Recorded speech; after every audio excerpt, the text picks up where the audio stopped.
Vamos a trabajar ahora con el concepto de datum o marco de referencia. Este concepto tiene varias definiciones que generan a veces confusión.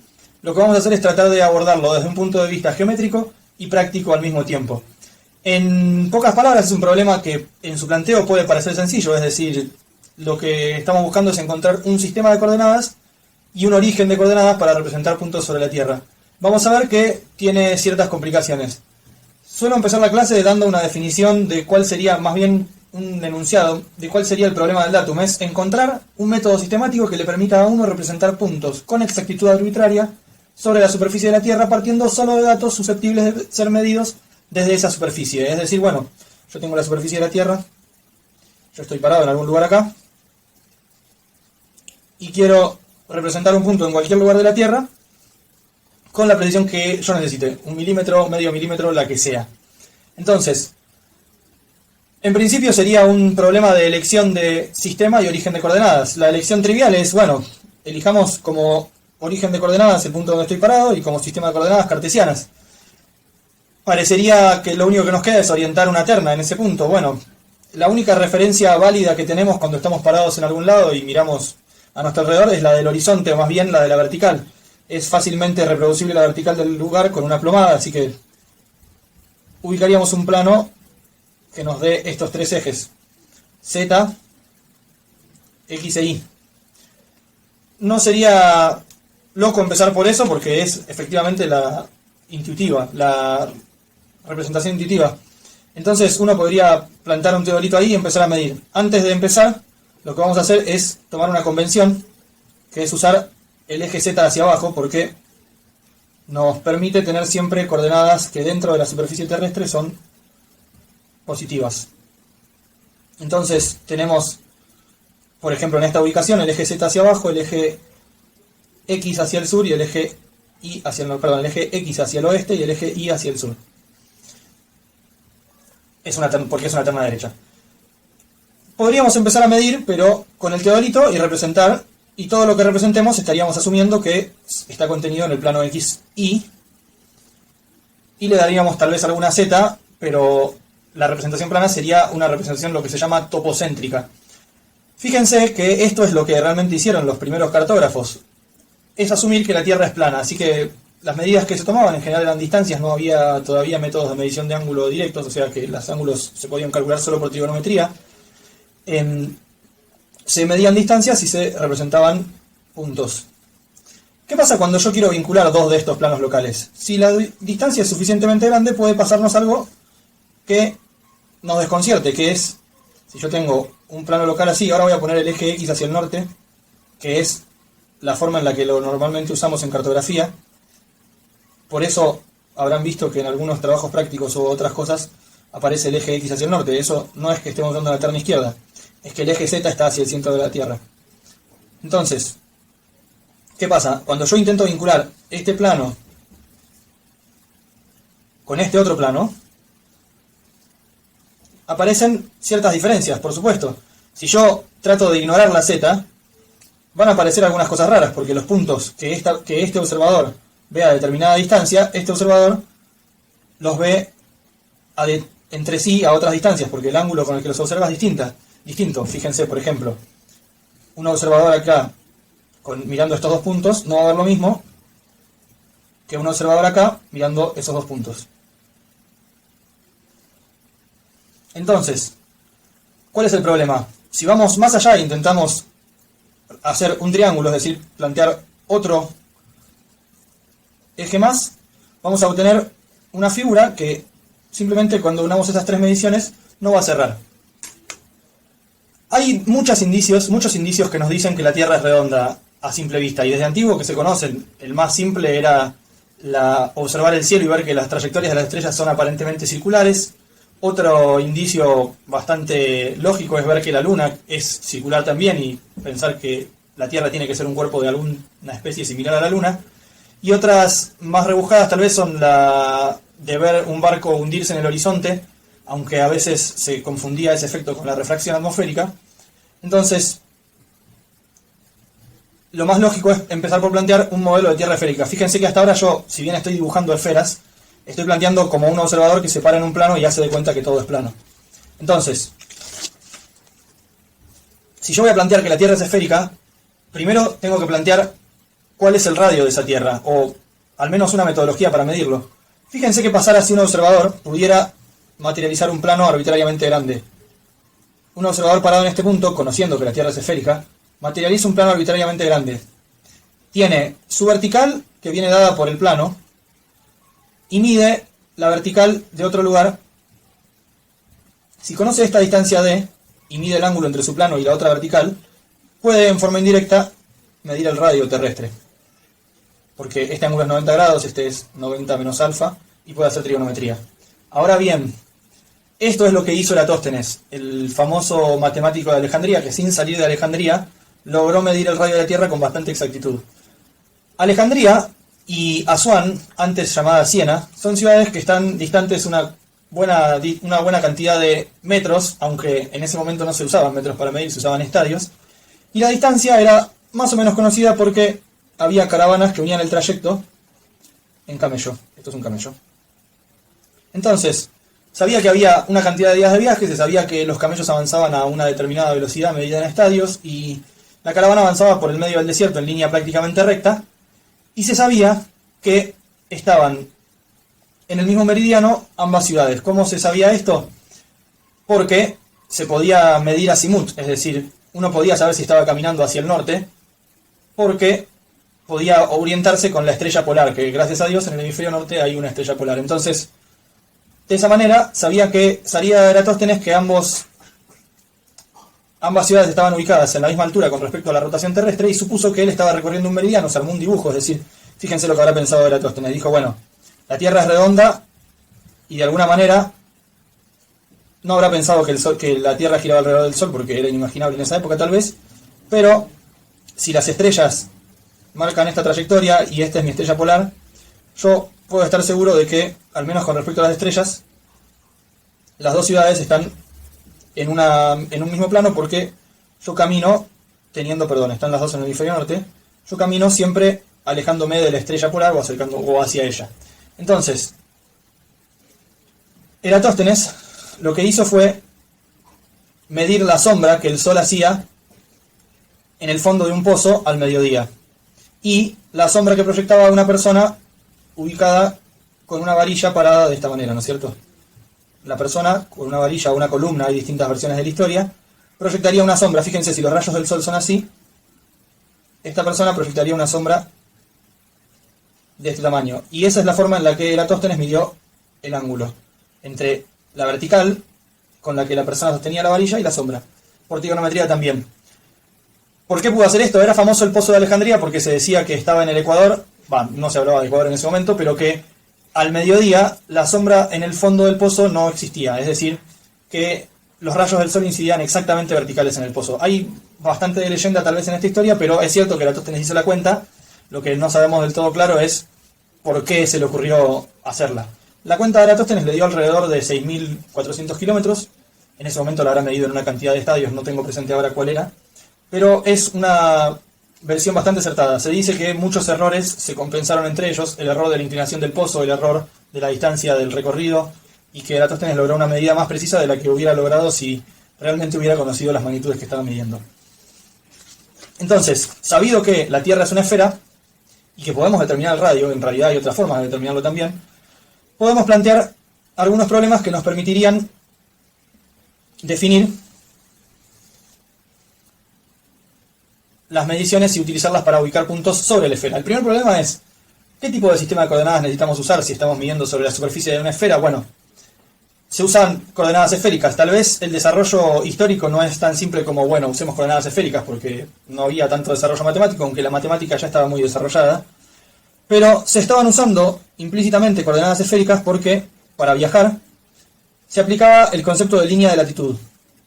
Las líneas de latitud, que son hoy en día paralelos, le llamamos, eran líneas donde lo que se medía era un observador parado mirando al horizonte, la estrella polar, o en su defecto alguna otra estrella conocida que en su trayecto cruzaba la aparente vertical del lugar, y se medía esta altura, fíjense, el ángulo de elevación de la estrella con respecto al horizonte. A nosotros nos resulta extraño el concepto de estrella polar porque vivimos en el hemisferio sur, pero todo esto fue desarrollado en el hemisferio norte y en la época en la que se desarrolló, y hoy también, existe una estrella polar. Dentro de un par de miles de años tal vez la estrella polar ya no esté tan cerca del polo, pero en ese momento y por un buen tiempo va a seguir estando. Entonces, para ubicarse viajando decían, bueno, yo sé que puedo conectar determinadas ciudades si mantengo fija la altura de la estrella polar, es decir, yo camino hacia allá en vez de caminar hacia la estrella polar. Es decir, camino en dirección este-oeste, manteniendo la altura de la estrella polar. La altura de la estrella polar nosotros en este gráfico la podemos ver con respecto a la vertical del lugar. La estrella polar estaría en el horizonte, en el infinito hacia esa dirección con respecto al eje de la Tierra, y nosotros estaríamos parados en algún punto. La vertical del lugar sería así. La altura de la estrella polar sería la cenital de la estrella polar sería ese ángulo, y la altura sería con respecto al ecuador, la latitud. Entonces, en definitiva, lo que estaban haciendo era usar coordenadas esféricas, aunque no sabían que el motivo de esto era que la Tierra giraba, aunque supongo que alguien lo sospecharía. Entonces, el problema era la otra coordenada. ¿Qué se hacía? Se medían tiempos de viaje, que no es muy distinto de lo que se usa hoy para medir la longitud, que son estas líneas. Yo mido un tiempo de viaje sobre esta línea. Alguien podría haberse dado cuenta que los tiempos de viaje con respecto al movimiento del Sol variaban dependiendo de la latitud, pero no es eso lo que estamos buscando ahora. Lo que sí podemos ver es que tenemos un bosquejo de lo que son las coordenadas esféricas. Entonces, viendo que la latitud se podía medir en forma directa, la longitud no, sí se podía plantear el problema de cómo calculo yo, si hipotéticamente conozco coordenadas de algunos puntos, las coordenadas de otros puntos haciendo las mediciones que pueda. Es decir, tengo un punto sobre la esfera, tengo otro punto sobre la esfera. De este punto conozco la latitud porque la medí. De este otro punto puedo conocer la latitud si la mido, o tal vez no lo puedo conocer, puedo no conocerla, perdón. Y de este punto puedo fijar como la latitud, como la longitud 0. Bueno, ¿cuál es la longitud de este otro punto? Si yo puedo medir esta distancia, por ejemplo, tengo un dato ya. Yo podría medir también la orientación de este camino que estoy recorriendo con respecto a la estrella polar, es decir, el azimut. Sería la orientación con respecto al norte. Fíjense, en este bosquejo lo voy a hacer con otro color para que se vea. Si yo estoy parado en un punto acá y voy a caminar hacia allá, puedo medir este ángulo, porque puedo ver la orientación de la estrella polar en este dibujo y voy a caminar hacia allá. Puedo medir este ángulo. Eso es lo que se llama azimut, el ángulo con respecto al norte. Hoy en día lo medimos con una brújula, pero en el principio no se había inventado la brújula todavía, y ya se habían inventado muchas de estas cosas. Entonces, lo que podríamos hacer midiendo azimut y distancia es buscar la forma de encontrar estas coordenadas. Fíjense que si ustedes plantean un triángulo esférico con el polo norte como un punto y los dos puntos de la trayectoria definiendo los lados, ustedes tienen medido el azimut, que es este ángulo, pueden medir esta distancia y pueden medir esta distancia, que es la latitud del punto 1, y ya tienen tres elementos como para resolver el triángulo. Podrían además medir esta distancia, que es la latitud del punto 2, y para darle las coordenadas, y acá empezamos a hablar de origen de coordenadas, necesitan, si quieren darle una longitud a este punto, ustedes pueden resolver este delta de longitudes y partir de asignarle 0 a la longitud de este punto. Entonces, inventado ese problema y resuelto, estaríamos en condiciones de, midiendo azimut y distancia, darle coordenadas, conocido el radio terrestre, a otros puntos de la Tierra. Hay otro problema que podríamos resolver, que es el problema que llamamos geodésico inverso. Yo conozco Φ1, lambda 1 y Φ2, lambda 2. ¿Puedo conocer esta distancia? Planteando el mismo triángulo se puede hallar una solución. Entonces, estamos en condiciones de, midiendo azimutes y midiendo distancias, relacionar estos planos con los que empezamos trabajando. Tendríamos que tomar una convención. ¿Qué convención podemos tomar para hacer las cosas más fáciles? Que siempre que trabajemos en un sistema topocéntrico ponemos la z hacia abajo, el x hacia el norte, es decir, hacia la dirección, el rumbo de la estrella polar, o definimos el norte a partir del paso de una estrella por la vertical del lugar, el cenit de una estrella, digamos, y el eje y en dirección al este. Entonces, nosotros podríamos hallar, teniendo varios de estos sistemitas,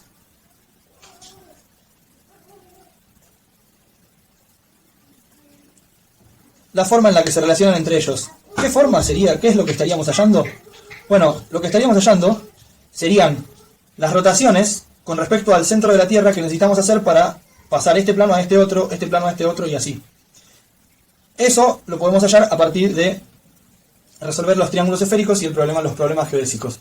Podríamos, digamos, estar vinculando los distintos planos. ¿Cómo hago para representar un punto que yo lo medí con respecto a este plano en este sistema de coordenadas? Simplemente, bueno, son aplicar rotaciones con respecto al centro de la Tierra. Si asumimos que los orígenes están todos a la misma distancia del centro de la Tierra, por ejemplo, para llevar los puntos medidos de aquí hacia aquí voy a tener que aplicar una rotación así. Para llevar los puntos medidos de este a este tendré que aplicar una rotación en este sentido y así sucesivamente.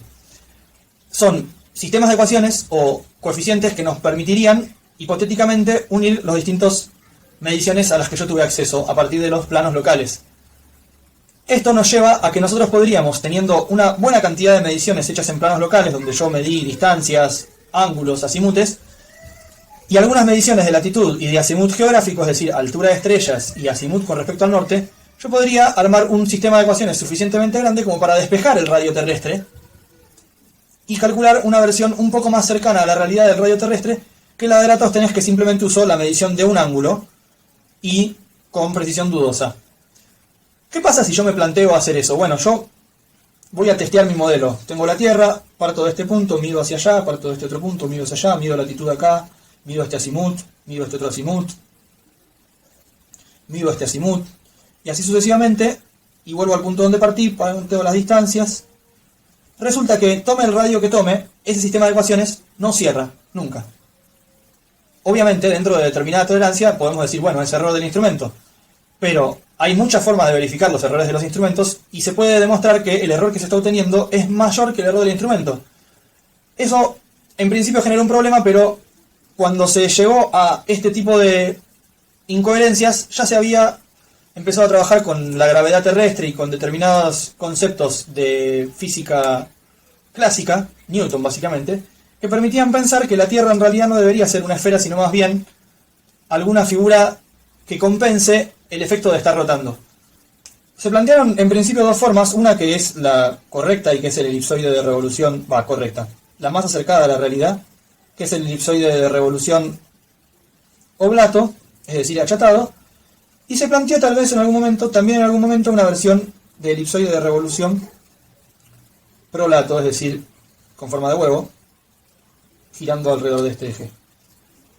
El efecto de la fuerza centrífuga genera que la versión correcta sea esta, y Newton lo sabía, pero había algunas mediciones que se habían hecho un tanto imprecisas de arcos de meridiano, arcos de paralelo a distintas longitudes, que daban a entender que el resultado podía ser este, y hubo alguna discusión ahí que es más bien anecdótica, hay varios libros escritos sobre ella, pero no viene al caso. Entonces, bien, Newton teóricamente dijo, tiene que ser un elipsoide de revolución, y nosotros podemos creerle a Newton y empezar a hacer las cuentas. Alguien resolvió el mismo problema geodésico, que recordemos era dado Φ1 y lambda 1 y una distancia 1, 2 y un azimut 1, 2, hallar Φ2 y lambda 2. Alguien resolvió este problema en el elipsoide, y también el otro problema geodésico, el segundo o inverso, que es dado las coordenadas de dos puntos, hallar la distancia y el azimut. El azimut siempre se puede hallar de ida y de vuelta, que son distintos, por supuesto. Alguien resolvió esto, se podía resolver efectivamente en el elipsoide, y dijo, bueno, entonces empecemos a hacer cuentas. Se empezaron a hacer cuentas, y se hicieron cuentas en muchos lugares del mundo, y se armaron sistemas de ecuaciones tomando pedacitos de la Tierra, donde, por ejemplo, imagínense que yo tengo la Tierra completa, y alguien hizo una cuenta de los parámetros del elipsoide en esta zona, otra hizo la cuenta con datos de esta zona, y así. ¿Qué pasó? Se llegó siempre a resultados donde había un A y B, es decir, ejes mayores y menores del elipsoide, y se llegó a resultados que eran muy parecidos entre sí, pero no siempre eran iguales. Y sobre todo, lo más importante es que las cuentas funcionaban muy bien usando determinados parámetros si yo partía mis mediciones usando puntos que hubieran sido los que se habían usado para calcular esos parámetros. Es decir, Juan Pérez usó estos puntos, calculó esos parámetros y dijo, bueno, la latitud, después de hacer su compensación y todo, digo, A y B son tales, y este punto queda con un phi y lambda tal, y este con un phi y lambda tal, así. Si yo tomo los phi y lambda que me dice Juan Pérez y el A y B que me dice Juan Pérez, probablemente pueda trabajar bien dentro de esa zona sin ningún problema. Ahora, si yo tomo los phi lambda de Gómez con el A y B de Gómez y quiero darle coordenadas a este punto, voy a obtener resultados distintos. Hay varios efectos que contribuyen a esto. Uno es que en realidad la Tierra no es un elipsoide, no hay nada que pueda compararse a la Tierra porque hay muchas inhomogeneidades laterales, es decir, no hay simetría axial ni radial ni nada que se le parezca. Entonces puede ser que los cálculos utilizando esta zona me den distintos que esta, porque las verticales del lugar no son exactamente perpendiculares al elipsoide. Es más, ni siquiera son rectas. Yo tengo un elipsoide, voy a representar un meridiano solo, es decir, bueno, el corte con un plano así, que contiene el eje de rotación. Este meridiano lo represento acá. Si yo tengo, tal vez la vertical del lugar sea así. Y acá justo no es perpendicular al elipsoide, porque en realidad la superficie que me define la vertical del lugar, es decir, la línea de plomada, es la superficie equipotencial de gravedad, que por ahora no lo vamos a ver, lo verán cuando hagan geodesia 3, que se aproxima mucho a un elipsoide, pero depende, digamos que podemos decir que tiene una forma así, y depende de las diferencias de densidades que hay entre un lugar y otro lugar en la Tierra. Entonces, nosotros podemos hallar un sistema de un sistema de ecuaciones haciendo muchas mediciones, podemos hallar parámetros A y B del elipsoide para que hacen que ese sistema de ecuaciones cierren bien, y dentro del sistema de ecuaciones calcular phi y lambda de varios puntos. Lo que estamos definiendo ahí es un marco de referencia, y ese marco de referencia vive solamente en las coordenadas de los puntos. Si yo no cuento con las coordenadas de esos puntos, ese A y B tal vez son inútiles, porque están calculados para esa zona que tiene determinadas características en cuanto a su gravedad. Entonces, fíjense que lo que está pasando, si lo dibujamos, es que estamos calculando un elipsoide que tal vez se parece muchísimo al elipsoide real, pero lo que pasa es que la ubicación del elipsoide es distinta a lo que nosotros pensaríamos. Es decir, el elipsoide que acabamos de ubicar tiene estos ejes, y el elipsoide tal vez promedio, real, que podríamos hallar si tomáramos mediciones en toda la Tierra, tiene los ejes puestos así, por ejemplo, ¿no? Siempre dentro de un meridiano. Entonces hay diferencias en el centro y hay diferencias en los ángulos. Esto es inevitable si vamos a tomar solamente mediciones de una zona. Fíjense que, en principio, parece impracticable tomar mediciones de toda la Tierra, y más parecía cuando se hacían estas discusiones, que era alrededor de los años 1800, 1700, 1800. Entonces, ¿cómo iban a medir toda la Tierra? ¿Mandando barquitos? ¿Y cómo hacías para medir cruzando el océano? Bueno, tal vez podías hacer alguna campaña por el Ártico, aunque supongo que ya sabían en ese momento que el Ártico no tenía tierra firme. Entonces, era bastante difícil. Se podían llegar a medir zonas grandes y latitudes astronómicas en distintos lugares, pero no conectarlas midiendo distancias. Es decir, yo podía tener una buena zona medida de la Tierra por acá, y otra buena zona medida por acá, y podía tener latitudes astronómicas medidas que me unieran estas, suponiendo que tuviera suerte y algún paralelo pasara por las dos zonas. Pero sabiendo que las latitudes astronómicas no son exactamente iguales a las latitudes elipsoídicas y dependen de variaciones locales, la solución de esa ecuación, de ese sistema de ecuaciones, era imposible de hacer. Siempre quedábamos condenados a tener sistemas locales. Se podría llegar a buscar, bueno, un A y B global, es decir, calculo un A y B para esta zona, un A y B para esta otra zona, y busco resolver toda la compensación de manera que las latitudes y longitudes de esta zona sean independientes de las de esta, pero los A y B tengan que ser forzosamente los mismos para ambas zonas. Entonces, bueno, podría hallar un elipsoide. Estos son los elipsoides que se conocen como elipsoide internacional de 1908, 1918. Son distintos cálculos que se hicieron tomando datos globales, pero no forzando la vinculación entre esas redes porque no había forma de medirlas entre sí. Entonces, quedaba condenado uno a vincularlas solamente con mediciones astronómicas. Y las latitudes astronómicas dependen de la vertical, y en ese sentido, aunque la longitud es más difícil de medir porque necesita una medición de tiempo, porque se mide por diferencia horaria, sí había más facilidad en relacionar las longitudes entre sí, porque el tiempo es algo que se puede medir en toda la Tierra en forma homogénea independientemente de la gravedad. En realidad no es independiente de la gravedad para todos los que sepan relatividad, pero es suficientemente independiente de la realidad, de la gravedad. Entonces, podíamos hacer determinadas cuentas, pero el problema de que las latitudes astronómicas dependen de la gravedad del lugar nos llevaba a que el sistema de ecuaciones fuera infinitamente imposible de resolver. Se hubieran necesitado mediciones de gravedad, que ya se habían desarrollado en el año 1900 y pico, imposibles de realizar en toda la Tierra. Se empezó a trabajar en un modelo de gravedad por zonas para resolver esto. Incluso hay un modelo de gravedad de Sudamérica que se empezó a trabajar alrededor de los años 50, hay algunas publicaciones. Pero, no voy a entrar en detalle cómo son los modelos de gravedad, pero hubo una revolución que nos ayudó a resolver este problema, que fue la revolución espacial. Es decir, la carrera entre los yanquis, nuestros amigos de Gringoland, y los rusos, por conquistar el espacio. Entre otras cosas, lo primero que hicieron, con muy buen criterio, fue lanzar un satélite. Y una de las cosas que más ayudaron a lanzar el satélite fue que se sabía, gracias a Newton, Kepler y después a Einstein también, cómo debía comportarse el satélite en el espacio, cómo sería la órbita. Bueno, simplificando, la órbita que propone Kepler era una elipse, donde un foco de la elipse, ¿se acuerdan? Las elipses se pueden generar a partir de dos focos. Uno de los focos de la elipse tenía que estar ocupado por el cuerpo que ejercía la atracción gravitatoria que generaba la órbita, en este caso la Tierra. Las órbitas de los satélites son suficientemente cercanas a la Tierra como para que la Tierra no se pueda considerar puntual, pero podemos considerar que el centro de masas de la Tierra debería ubicarse en el centro, en el foco de esa elipse. El problema sería medir la trayectoria del satélite una vez lanzado. Se tardó exactamente 3 días en resolver ese problema. En un laboratorio en Estados Unidos lograron usar las ondas de radio del satélite Sputnik que lanzaron los rusos para ubicar la posición, más particularmente el efecto Doppler, de una antena. La posición de una antena, más particularmente usando el efecto Doppler. Podían medir la velocidad de acercamiento de la órbita. A partir de varias mediciones, con distintas antenas, lograron determinar un modelo de la órbita, teniendo en cuenta las velocidades, y después resolviendo una ecuación diferencial, obtuvieron una posición de la antena con respecto a la órbita satelital. Entonces, podrían estar obteniendo una distancia de la antena al centro de la Tierra, suponiendo que el centro de la Tierra está en un foco de esa elipse si ajustáramos a esa órbita una elipse. Obviamente que la órbita va a tener perturbaciones, porque la Tierra está tan cerca que la órbita se ve afectada por las... Estoy exagerando. La órbita satelital sería algo así. Es decir, está afectada por las variaciones de la gravedad terrestre. Se usó mucho tiempo el sistema Transit, mucho tiempo en sentido moderno, o sea, como 20 años. Hasta que se logró lanzar una constelación de satélites dedicados especialmente a mediciones geodésicas, conocidos GPS. Entonces, ¿qué nos trae esto en cuanto a marcos de referencia? Nos trae la esperanza de tener mediciones globales.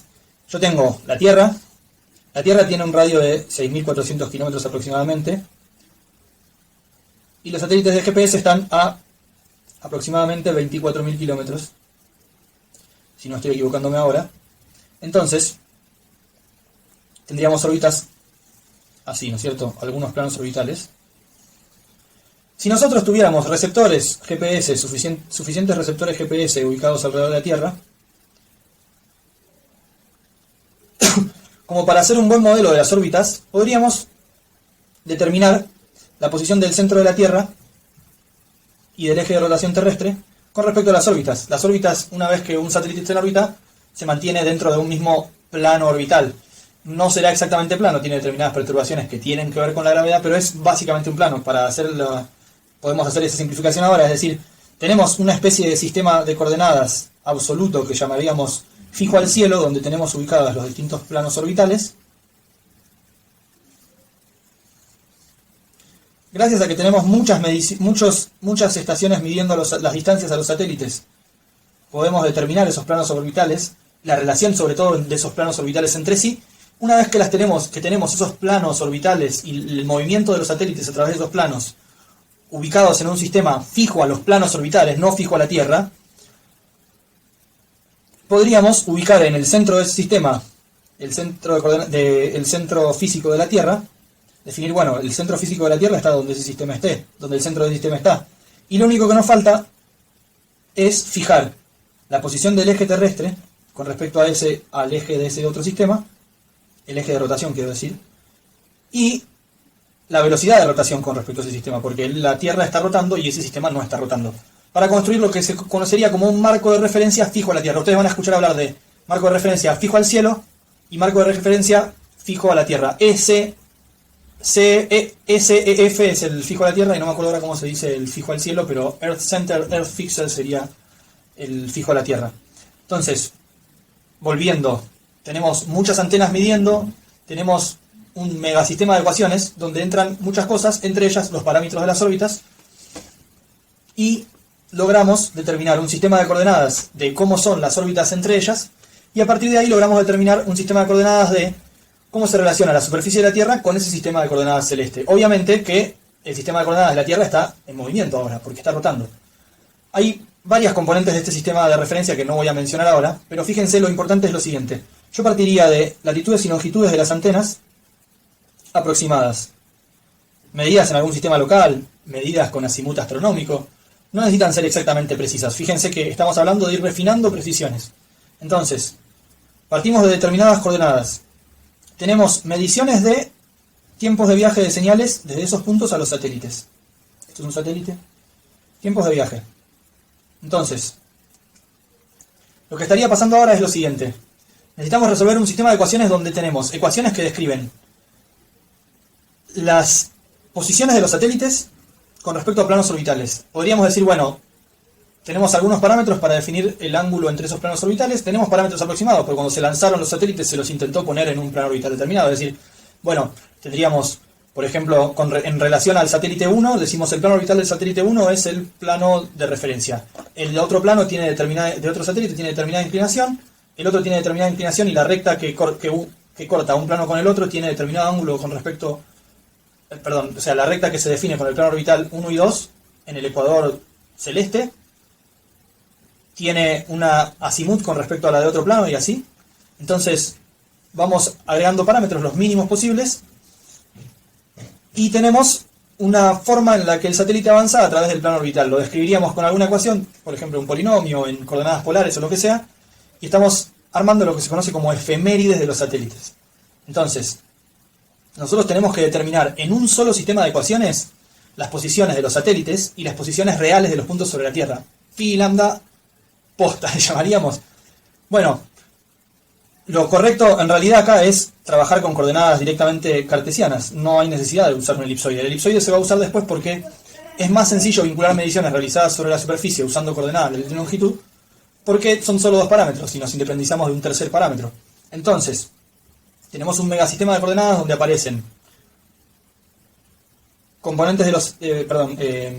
coeficientes que describen, variables quise decir. Tenemos variables para los satélites, tenemos variables para la posición de las estaciones y tenemos algunas variables extra para describir la propagación de la señal, que eso, bueno, no lo vamos a ver ahora, pero en geodesia lo van a ver. Entonces, meto todo esto en un megasistema de ecuaciones y construyo mi marco de referencia. ¿Dónde vive ese marco de referencia? Ese marco de referencia vive en el resultado que me dé esto. De todo ese sistema de ecuaciones mega gigante, voy a sacar muchos phi y lambda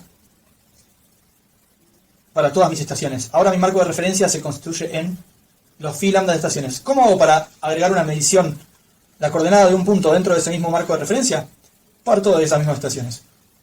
Cuando trabajamos con GPS, muchas veces no nos damos cuenta que lo que estamos haciendo es eso.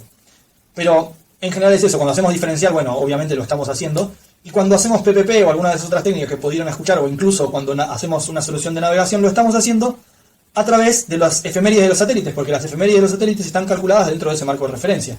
Entonces, nunca nos escapamos de estar vinculándonos a puntos que entraron dentro del cálculo de la red, del primer ajuste de la red, digamos. Normalmente cuando trabajamos con WGS84, que es un datum conocido, estamos trabajando con una cantidad de puntos elegidos por el Departamento de Defensa de los Estados Unidos alrededor del mundo. Si estamos trabajando en ITRF es un poco menos arbitrario, son más cantidad de puntos. Pero, en definitiva, siempre estamos atados a las coordenadas que se le dieron a algunos puntos. Hay muchas variables que entran en juego que no vamos a tener en cuenta ahora, las podemos enumerar. Son el movimiento aparente del polo, por ejemplo, porque la rotación terrestre no se da siempre alrededor del mismo eje. Es decir, el eje de rotación terrestre, si yo tengo, bueno, la Antártida tiene esta forma, ¿no es cierto? A ver si me sale bien dibujarla ahora. Yo siempre la dibujo así para chiste, ¿no? Pero es así la Antártida. Entonces, el polo estará por acá, en algún lugar de ahí adentro, y el punto que es donde el polo, realmente el eje de rotación terrestre, está cortando la Tierra, hoy es acá, mañana es acá, pasado es acá, y se va moviendo formando una especie de trayectoria.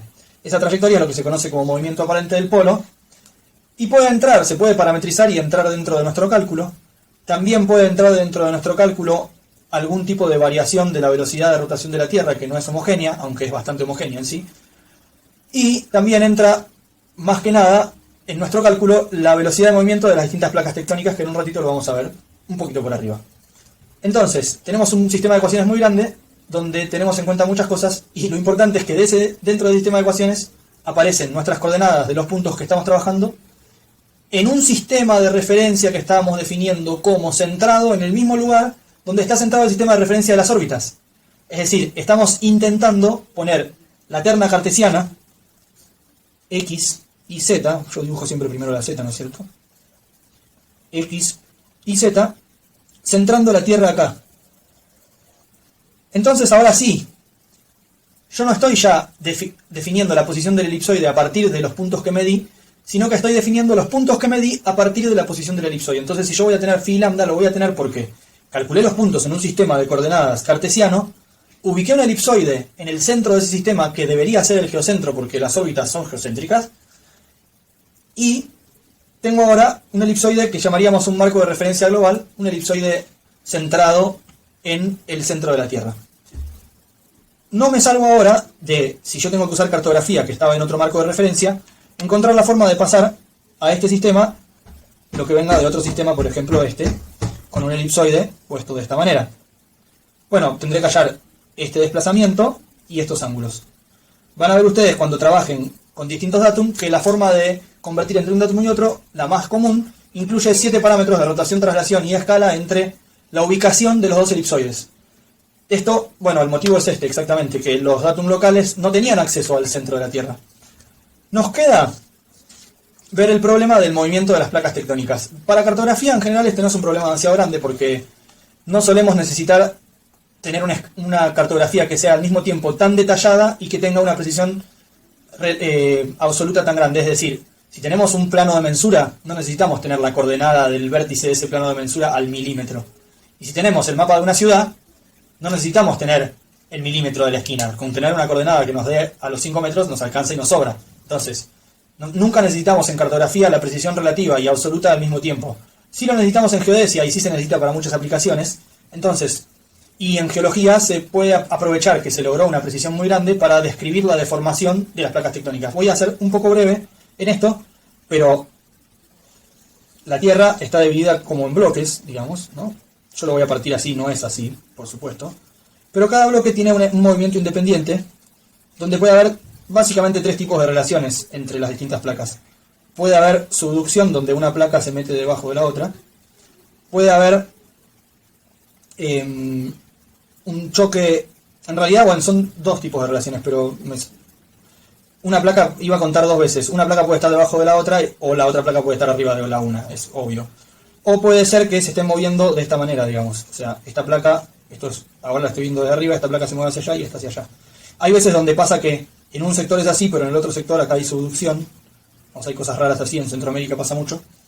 Pero, básicamente, tenemos zonas de alta deformación alrededor de las interfaces de las placas y zonas más estables hacia el centro. Entonces, si yo tomara mis puntos de referencia, las antenas de GPS, digamos, que yo uso para definir mi marco de referencia, las pusiera en el centro de la placa, en la zona más estable, yo vería aproximadamente que las velocidades acá son lineales. Lineales, obviamente no en cartesianas, ¿no es cierto? Porque, es decir, si yo trazo un vector lineal, estaría diciendo que la placa en algún momento va a salir hacia el espacio exterior, no se va a ir por la tangente, es lineal sobre la superficie. El tipo de movimiento que describe este es el movimiento con polos de Euler, se llama, lo pueden buscar en Wikipedia, ahora no lo voy a explicar, en Wikipedia o alguna fuente más seria.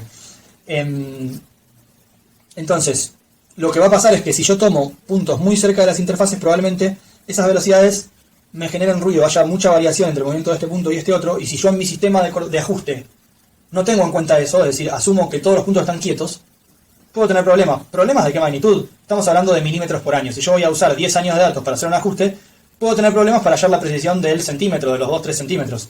No más que eso. Obviamente, en las interfaces de placas, si acá hubo un terremoto grande, yo tengo que tener en cuenta la posición de esta estación antes del terremoto y la posición de esta estación después del terremoto como variables distintas. Porque un terremoto sí mueve varios metros una estación. Pero más allá de eso, solamente hay que tener en cuenta la deformación cuando estamos hablando de precisiones muy grandes. Precisiones muy exactas, muy chiquititas, milímetros.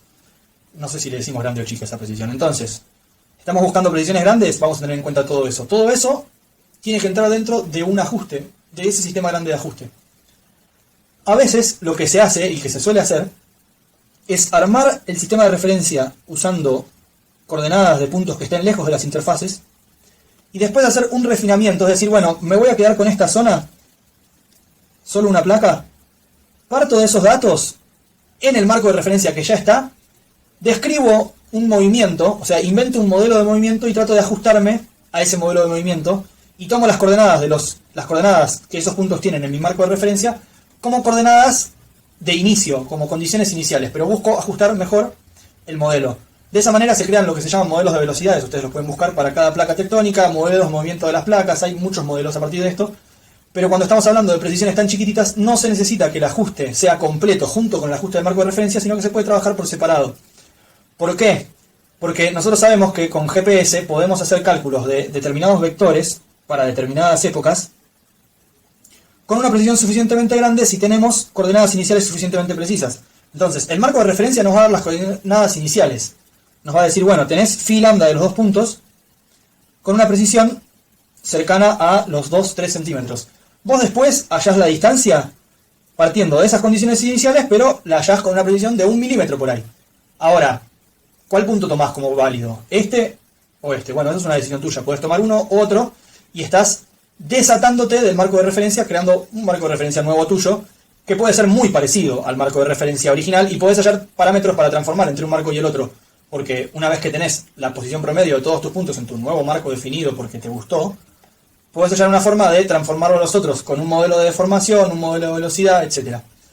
El asunto de las velocidades también nos marca una cosa. Si yo tengo la posición de un punto acá hoy y sé que en mi ecuación entró esta velocidad en mi definición del marco de referencia, yo puedo saber que el punto S mañana va a tener esta posición. Entonces, hay veces que se trabaja en la época de medición, es decir, estoy buscando una precisión tan grande que me importa tener en cuenta esa velocidad, y hay veces, que es la mayoría de los casos, donde no me importa tener en cuenta esa velocidad, entonces trabajo en época de referencia. Por ejemplo, PostGar 2006 tiene una época de PostGar 2007 tiene una época de referencia en 2007 donde las coordenadas de los puntos que tenemos están en 2007. Y yo normalmente cuando hago una vinculación, por ejemplo con GPS para la provincia de Buenos Aires, lo que hago es fijar las coordenadas de mi punto de partida en la coordenada que tenía ese punto en 2007 sin aplicar ningún modelo de velocidad y calcular la coordenada de ese punto hoy. Si yo calculara la coordenada del punto en ITRF a época 2020, que estamos hoy, sería distinta. ¿Cómo de distinta? Bueno, distinta muy parecido a lo que marcan las velocidades y un poquito más porque las velocidades no pueden ser precisas, no puedo tener en cuenta, no puedo tener un modelo perfecto de la Tierra siempre. Entonces, con eso lo único que nos queda es, brevemente y por motivos de completitud, mencionar el rol de BLBI y SLR en las mediciones del marco de referencia. SLR y BLBI son dos técnicas distintas a GPS que tienen distintas ventajas. SLR es similar a GPS, pero con una pequeña diferencia. GPS, el satélite emite, el receptor recibe, y se computa una ecuación que determina este tiempo. SLR, tenemos un tiempo de viaje de ida y vuelta de un láser. Y tenemos la ventaja de que el láser no se ve tan afectado por la ionosfera como se ve la señal GPS, que es de microondas. Eso lo pueden buscar por ahí. Entonces tenemos distintas variables que entran en juego. Entonces, los errores que aparecen en GPS no aparecen en SLR.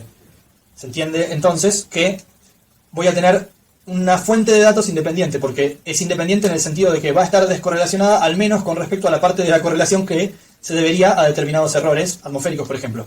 Entonces, SLR es un instrumental mucho más caro, se necesita una instalación y, bueno, mucha ingeniería detrás. Hay varias estaciones en el mundo y gracias a que lo que tiene es ventajas en la atmósfera, se pueden medir distancias muy precisas y ayuda entonces, distancias muy precisas a los satélites, entonces ayuda a determinar mejor las órbitas y sobre todo a calcular la posición del centro de gravedad terrestre. Entonces, seguramente en nuestro megasistema de ecuaciones, la parte de datos que viene de SLR va a tener más peso cuando determinemos la vinculación entre el sistema celeste, dijimos, y el sistema terrestre.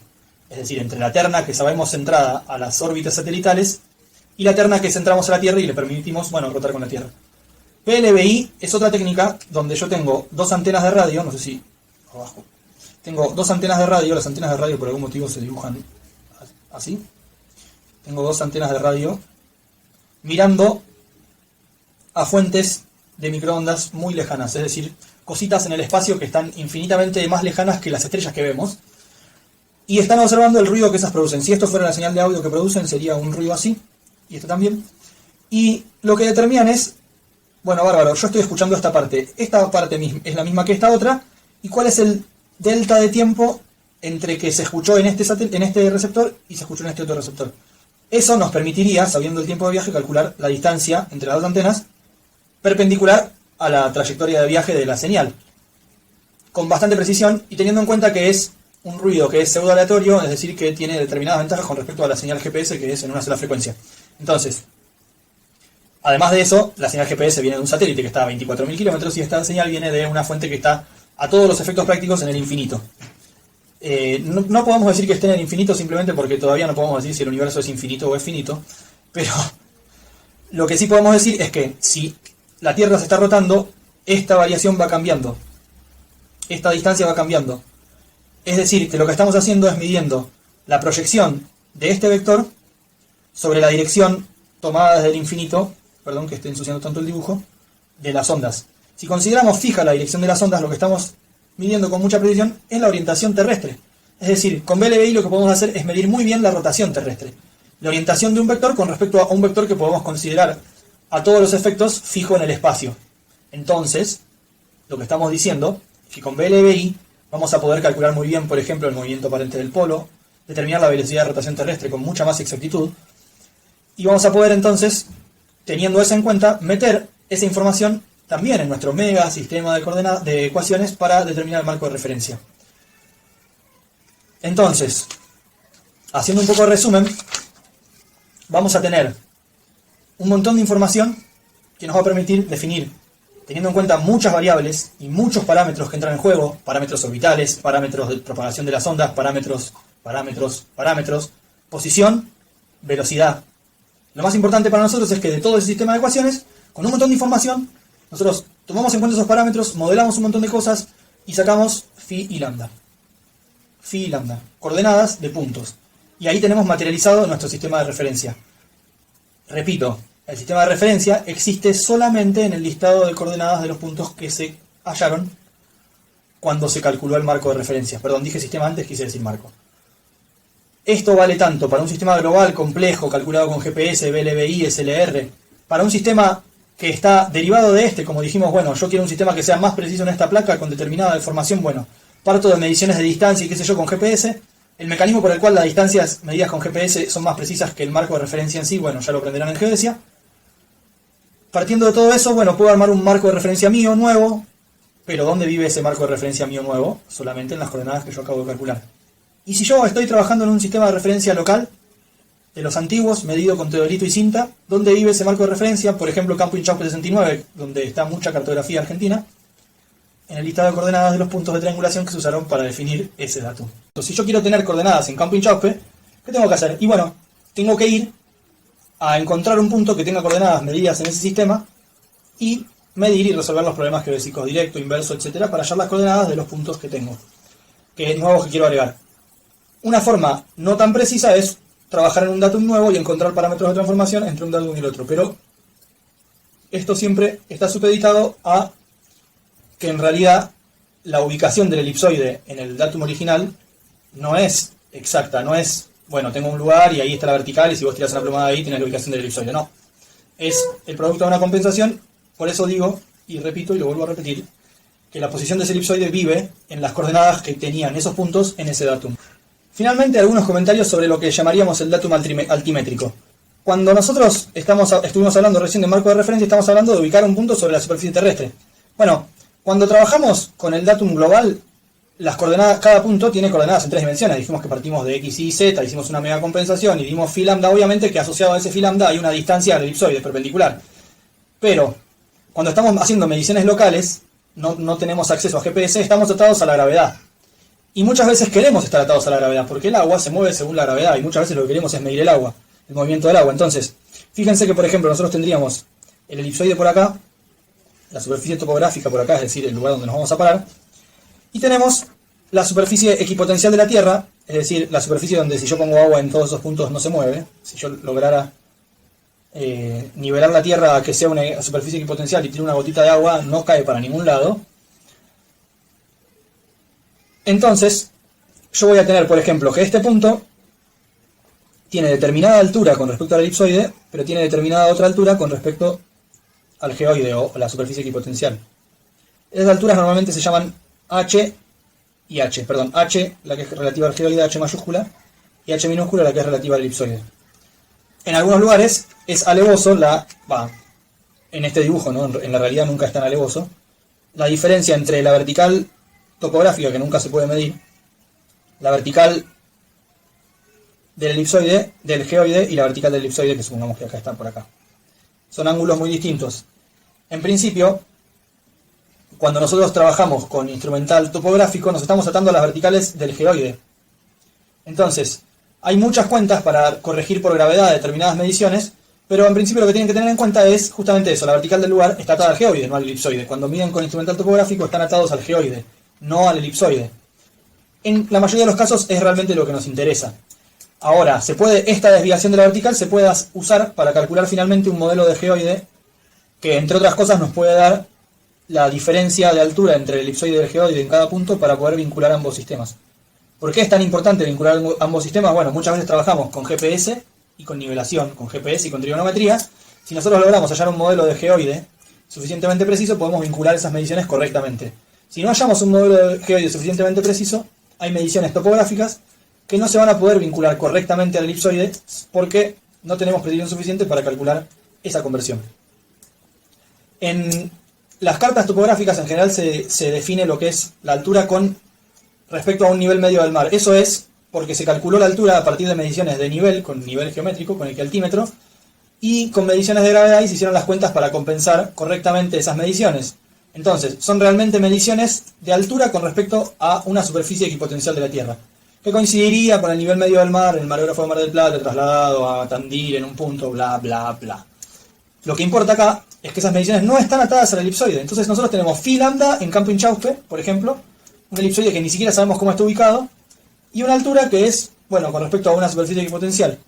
Y después tomamos cartografía moderna, donde se aplica un modelo de geoide, por ejemplo, porque se supone que el que está calculado es suficientemente preciso, para transformar la altura elipsoidal h minúscula en altura ortométrica h mayúscula con respecto al geoide, y encontramos diferencias. Es natural. ¿De dónde surgen esas diferencias? El modelo de geoide nunca puede ser suficientemente preciso como agarrar un nivel, un gravímetro y medir. Por esta clase eso fue todo, espero que tengan tiempo de verla, les dejo el apunte donde se ven la mayoría de estos conceptos en el campus y nos vemos en el próximo video.